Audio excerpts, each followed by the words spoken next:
Well, this morning we're starting our new sermon series on the life of Paul. And I can't tell you how much I enjoy Paul, and I know many of us have different sort of expectations when we hear that character. Perhaps it's, okay, I'm going to glaze over and I'm going to go to sleep because his highly theological language is difficult to follow, especially when it's read from sort of a public stage like this. Or perhaps you don't like Paul because of words that he said in Romans or in others about women covering their hair and not wearing things and wearing things. Or perhaps you have some expectation about who he is. But I would argue that although all of those things might be true for you, that Paul more than anyone understands the heart of the gospel of Jesus Christ. I mean, think about it. Without Paul, we would not be here today. None of us. Because without Paul, without that experience on Damascus that we just read about, on the way to Damascus, Christianity would be nothing but a sect of Judaism. That Christianity began as these followers of Jesus, who was a Jew from Nazareth. And his group of people that had followed him were nothing more than these Jews that happened to follow Jesus. And then these Jews were persecuting these other Jews because they didn't believe it was the right way to follow the law. And that's exactly what Paul was doing in this scene. Paul was a Pharisee, we know that. He describes himself as such. He even says that he was the step above all other Pharisees. He was blameless in Galatians, he says. I was blameless according to the law. So we know not only was he growing up in this sort of Jewish culture, but he was a really, really good Jew at following all of the laws. And so because of it, when someone wasn't following the law the way that they were supposed to, and following this character, Jesus, he would go around and he would be part of these people that were persecuting. In fact, we know that the very first Christian martyr, Stephen, Saul was there, holding coats, maybe as a young boy. And I say this and I describe Paul as such because Paul is probably the most influential person in human history. I mean, think about it. Aside from Jesus himself, or maybe you could argue Muhammad or one of these other major characters, Paul, if it hadn't been for the ministry that God had charged him to, Christianity would remain a sect of Judaism. But instead, God used Paul to expand the gospel of Jesus Christ to the world. He brought it to Asia Minor, to Greece, and eventually wrote letters to Rome. 28% of the entire New Testament is written by this guy who used to be an enemy of Christians. And for us to understand what that theology means, you have to understand how his story began. That you have to remember that everything that Paul does and his entire gospel is reliant upon this one experience he had, where he was going to persecute Christians, and then God showed up in Jesus Christ to him. That as I was talking to the keiki, he was going this way, and God stopped him. As an enemy of God, he says in the book of Romans. He says that I was an enemy of God, and that in that moment, Jesus showed up to me. And you know what's so amazing to me about this call of Paul, when he's called into ministry, is that I feel like the rest of his life is figuring out that moment.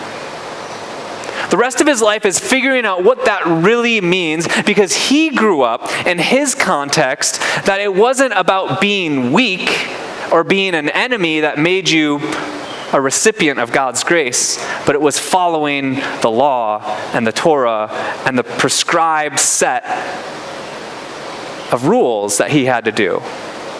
And that's not everyone in Judaism, but that was his understanding, and he was the best of the best. And so we're beginning a sermon series on the life of Paul. And I think part of the reason why I'm talking about the life of Paul, and part of the reason why we could do a 30-week series on this, but we're going to do it for 5 weeks. And the reason why is because I want to just put his entire ministry in context for a little while. Because I think it relates directly to us now. That Paul, one of the cool things about Paul, I find, is that his theology develops. And you see it develop throughout his life. that you see how it changes as he moves throughout his mission and goes on his 3 or perhaps 4 missionary journeys. And we're not going to cover all of them and the ins and outs of what's happening, but we're going to cover the basic parameters of what he does. So this week we're going to talk about the beginning. Next week we're going to talk about what I would argue is the heart of his gospel. And then we're going to talk about how it relates to other people, and then how others within the same movement of Christianity were trying to refute his work. And I think this is going to be valuable for us because I think it's a message of hope for us. I don't know about you, but have you ever had an experience in your life where you were going this way and something happened where all of a sudden you had to stop? Where something happened, whether it was the death of a loved one, whether it was the end of a career, whether it was the beginning of a new one that you had unexpectedly had fallen into your lap, but something changed in your life, and in hindsight, had that moment never have taken place, you would not understand God's grace the way you do now. We've been talking about it with What's Your Story for the past 5 weeks, a little bit last week. We were talking about it, those moments in our lives that were pivotal for our journey. This moment in Paul's life was pivotal, and you have to get the sense that it began first while he was an enemy of God. I didn't grow up in the church. I've told this story before to you. Actually, I grew up arguing with Christians about why they were fools. Because I'd been learning in science class and evolution, and most of my Christian friends were conservative Christians who, I guess, didn't believe in evolution. And I would say, what are you thinking? Not believing what they're teaching us in science class? This God that you're believing in is made up as nothing but Greek mythology. And that was my perspective. And someone could tell me that all of a sudden, I would, if you believed in Jesus, if you did this, if you did that, you'd be welcomed into God's love and God's grace. And I'd say, great. I don't want anything to do with it. And then, by nothing that I had done, actually, in fact, what I didn't do was make a team in sports in my freshman year of high school.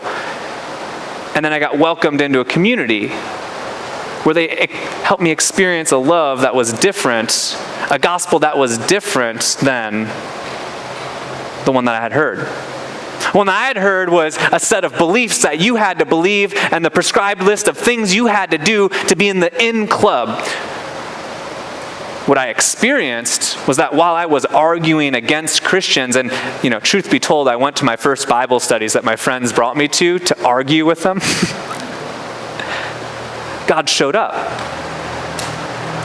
And this may or may not be your story, and I understand not everyone can relate to the character of Paul, but irregardless, if you were baptized, our font's up there, if you were baptized as an infant, or if you came and stumbled into your Christian journey, I bet that you can relate.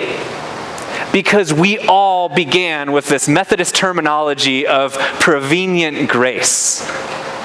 That our story begins not with our initiative, not with our effort, not with anything that we had done, but with the grace of God that went before us. If you were lucky enough to be baptized and raised in the church, if you were lucky enough to be baptized as an infant, you did nothing, by the way, to be baptized and welcomed into the church. I mean, literally, you did nothing. You were welcomed into God's love. You were nurtured and you were embraced by a community. You were raised by your parents in the church. If your story didn't come that way, I bet at some level it relates to the story of Paul. That all of a sudden something changed in your life that made you more receptive than you were before to this good news gospel of Jesus. I don't know about you, but I live my life sometimes, or I have lived my life, believing I had to become something. Have you ever felt that way? Believing that you have to become a better version of yourself. Believing you have to go to college, you have to get straight A's. Believing that you have to graduate cum laude so you can go on to your master's degree and get that nurse practitioner's versus the nurse. Whatever it is, there's a better version of yourself that you're told you need to become. And that better version comes with lots of categories. And it's really easy to believe that other people who fail to meet your categories are just failing to meet their list. Just reading an article, I forget which news article it was, but it was about people that have experienced obesity and they go into the doctor. And it's a similar story. Roll your eyes and tell them to stop eating the Cheeto bag. Because there's already a presumption that you're failing to do what is right when you walk in and you're overweight to a doctor. But we all experience that same sort of challenge of feeling like we are failing at something. That we're not doing the sort of right things, that we're making wrong decisions, or we don't have enough money to protect our family. Whatever it is, this anxiety kind of can build up in us sometimes. And we've all been there. And the gospel of Jesus Christ meets us in that weakness. I like to say, whether you like it or not, whether you know it or not, whether you believe it or not, God's grace is for you. And that's how Paul's story began. He didn't like it. He didn't believe it. He knew of this character, Jesus. And yet God's grace was for him. Yet God chose to reveal his son, Jesus, to this guy, Paul, on the road to persecute Christians. Somewhere in your path, God chose you. Because God has showed all of us Jesus. That Jesus came 2,000 years ago for all the world, not just for a group of the world. And now what changes about how we experience ourselves and how we experience the world if our theology begins with confession? You know that moment of silence that we do at the beginning of worship? And I say, let's take a moment of silence to recognize why we are here. Another way to say that is, let's first confess that it was while we were weak, while you did not do anything to inherit whatever goodness you're experiencing in your life right now, other than being born, which your parents did for you. In that moment, that's when God's grace becomes for you. And the rest of your life is figuring out how and why. How does it change how you relate to other people who we hold expectations over? When your story began while you were weak. That's what Paul figures out. He doesn't know it right away. He lives it out as he goes on his mission to the Gentiles, which God calls him to. He doesn't know what it means or what it's going to look like, but it develops as he goes. And I would say it develops as he learns to receive the grace for himself.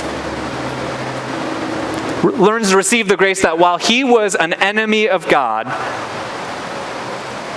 God showed up and changed his course. While we were weak, at that moment, in that experience, God's love came to us. That's the story of Paul's ministry. And that's the story of all of our journeys as well. That in our weakness, in our brokenness, in our pain, when we are unable to do it ourselves, God comes in and is with us and reveals in that moment God's love to you.